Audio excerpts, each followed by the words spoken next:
èrò ẹ̀dà gìrì tẹ̀lé mi ká lọ àgbàlọ́bọ olóko òkò ìrèsé lọ́pọ̀ orin tuntun gbà lákọ̀tún 20 ọdún tọ́bọ Olúwafẹ́mi ti goróyè lóko ìrèsé bí àná ló kúkú rí àná yẹn náà ló dòní tá a fi ní ká dá músòmúsò orin ọjọ́ ìlú ọjọ́ ìdùnnú tiwa rèé nílùú òkò ìrèsé èyí tí ń bẹ níjọba Ìrẹ́pọ̀dùn ní Kwara. Abíọ́lá Ayọ̀fẹ́ ọjọ́ pẹ́ tí mo ti ń gbọ́ pórí oyè ìsúnde àpẹẹrẹ ire lọ́rọ̀ ọba Victor Olúwafẹ́mi jẹ́ nínú ọmọ adarí hurun wọ́n tilẹ̀ tún ti lórí tó fẹ́ dádì ẹ̀yẹ ìlú nínú agogo dẹni tí wá kì í kúkú ṣe kókó ìrèsé ò lọ́ba ìlú rí àfi tìgbọ́ ọba Ọláwuyì táwọn ọ̀tún orin ń sùn wábọ̀ ni láwọn oore kẹ̀ǹkẹ̀kẹ̀ǹkẹ̀ kàbìtìkàbìtì tí sọmọ ìlú gbogbo dàjí tanáwò lóde àgbáyé bí mo bá parọ́ ẹja mi gbogbo nílà káyé ènìyàn. ẹ máa gbọ́ ọba làwọn bíi ọgbọ́n tó jẹ lóko ìrèsé ní Kwara níjọ́hun ipa ribiribi tó kó láyé ó tó mú kọ sí fọ́nrán orin Ọdẹ́yẹmí Ìbísànkálẹ̀ ọba ní ọba àsìléwédùn mọ́yè tó jẹ nígbà kan àná rí ìlú dùn ó gún ọ̀tá ayé ti rò pé lílọ tí wọ́n lọ ìdàgbàsókè ìlú òní débì kan ni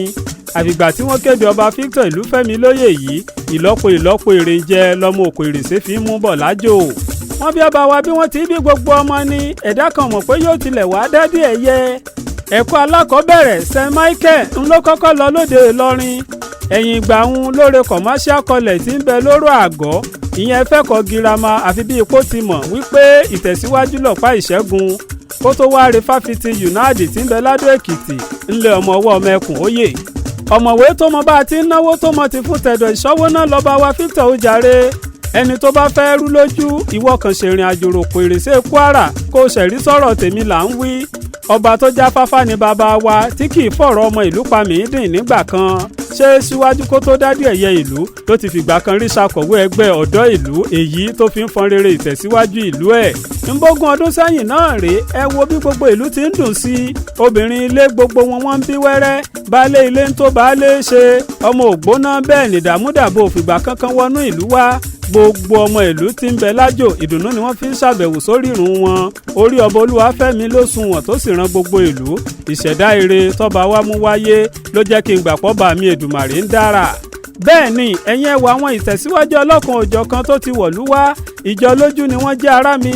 àsìfọ́mọ apẹ̀gàn ló lè máa yín mú pé kí là ń wí ìṣe wọn ni bí wọ́n ti ṣe ni ọ̀tá ẹni kì í pòdù ọ̀yà lọ́dọ̀ tiwọn torí bá a perin sílẹ̀ tó ga gànà kù ẹ̀gàn ní kúkú jẹ́ kí wọ́n ronú wò lẹ́ẹ̀mejì kí wọ́n tó fẹ́ràn irin tá a pa wéru ekòló àbàtà ayé ń fẹ́ tọ́ba wa nítorí ẹ̀ nínú ọba Èdùmàrè ń dùn sí ni His Royal Highness ọba Victor Olúwafẹ́mi Ọláwuyì Ìlúfẹ́mi lóyè Adógun níbò àkọ́kọ́ Èdùmàrè ní bá ní ṣèlú bẹ́ẹ̀ sì la ṣe pé oore ọba mímọ́ ti pèsè rẹ̀ sọ́dọ̀ wa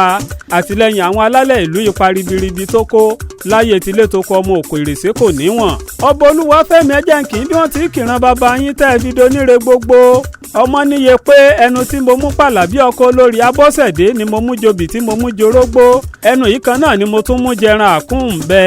níbo ló ṣẹlẹ́rà bí èèmọ̀ bẹ̀sà pẹ̀lẹ́ okùn yìí kù lémẹ̀sọ́ ní ti gúlé mẹ̀sọ́ ọmọ gúlé lálẹ́yẹ ìrere sólẹ́ ní ìwòye àsẹ̀yìnwá àsẹ̀yìnbọ̀ ní kùtì mádìyẹsà ní mú lẹ́nu igbó awo wa ọ̀pẹ mẹ́ta sì sàn lẹ́nu igbó awo Abíọ́lá Ayọ̀fẹ́ mẹ́tẹ̀ẹ̀ta ọ̀hún lè mímọ̀ ọ̀kan ṣe nígbà ẹ pẹ̀lẹ́ ọ̀kan ṣe aláyá máa rọra ọ̀kan ṣe bó rálẹ̀gùn mí omúgbà rẹ kàn mí délé ọ̀kan wá dorí kodò óbì ìsàwòrò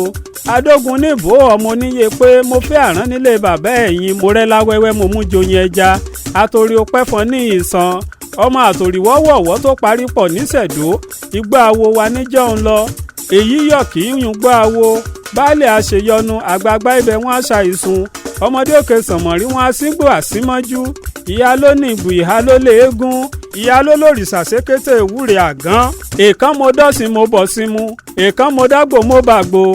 èèkàn bú òtẹ́mi lọ́rùn mo lọ́ọ́dún aláró mo fẹ́ àrán ẹni mo fẹ́ lẹ́lẹ́ mo mú wọgbọ́ awo ọ̀rọ̀ mi ègbé èjì ọ̀rọ̀ gbà mí eléṣà mo rọ̀dún aláró ẹ̀yin tún lọ́mọ olómọ apẹ̀rẹ̀ ọmọ alọ́rọ̀ agogo idẹ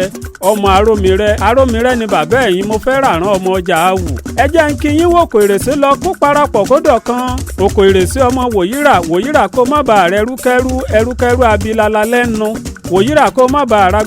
igbákígbá ni kẹ̀kẹ́ sọ Òkò Ìrèsé ọmọ ajowú yọkọ lẹ́nu ẹ̀yin lọ́ máa fẹ́ rúṣànà ìyàwó òkò ọmọ afowó ilára ẹrù ọmọ òkò jẹ́ mílẹ̀ wọn ò bá torí ẹni wá ọmọ bá wá ojú tẹni lọ òkò kẹ́ ẹ má fàgò rẹ̀ mí lẹ́kún ẹ mọ́ ni kí ẹ mú wá kí ẹ wá fi ṣe tiwa òkò ìrèsé ọmọ bónírèsé òfin gbámọ́ èyí tó ti fi ń lè ò lè parun bẹ́ẹ̀ sì ti rí náà rí tẹ́ fi dàtàtà léèyàn. olówó orí Grace Abọ́sẹ̀dé ọba wo Olóko o mo rọ́ba mo ba rúbúrúbú tó rárọ́ba fín lọ bá pa ẹ ríbi táyé kọjú sí níbẹ̀ lèmi ó kọjú sí ní tèmi. bàbá Marvelous bàbá Mercy àwa ti dúpẹ́ pébire lèrìgì àlọ́ ń gbé wàrè níta wa sátidé ọjọ́ 25 oṣù kẹwàá ọdún 2025 láyẹyẹ 20 ọdún tọ́ba olúwa gbọ́ba wa dórí ìtẹ́ ẹ̀yẹ ní comprehensive high school láfètò náà sí lóko ìrèsé tìjọba ìbílẹ̀ ìrẹ́pọ̀dùn tó gbajúgbajà ní Kwara. ọjọ́ kò láyọ̀ gbogbo ọmọ ìlú la retí kájọ péjú ayẹyẹ àtàlejò àtonílé gbogbo wa la kúkú jọ ń ṣèlú kájọ fìfẹ́ hàn bódọjọ́ ayẹyẹ ká lè dúpẹ́ fẹ́lẹ́dùmarè ọba tó mọ̀ nímọ̀lá Èdùmàrè tó tún ti létò rere fọ́mọ òkò ìrèsé ire gbogbo wa ò ní sùn lọ́nà. a kì í ṣe é mọ̀ tí wọ́n bá bi ọ́ léèrè wípé ta ló kọrin ewì tó lápẹẹrẹ Saheed Abiola Ayọ̀fẹ́ Aniyikaye lèmi jẹ́ èmi nìlúfẹ́mi lóhùn ọ̀jọ̀gbọ́n aláré tí mo máa ń kọrin ewì tó dùn yùngbàyùngbà. His Royal Highness Ọba Victor Olúwafẹ́mi Olawuyi Ìlúfẹ́mi lóyè Adógun níbò 1 Happy 20th anniversary celebration Ìlàìsà 200 ọdún lónìí ìṣẹ́jú kan ni o.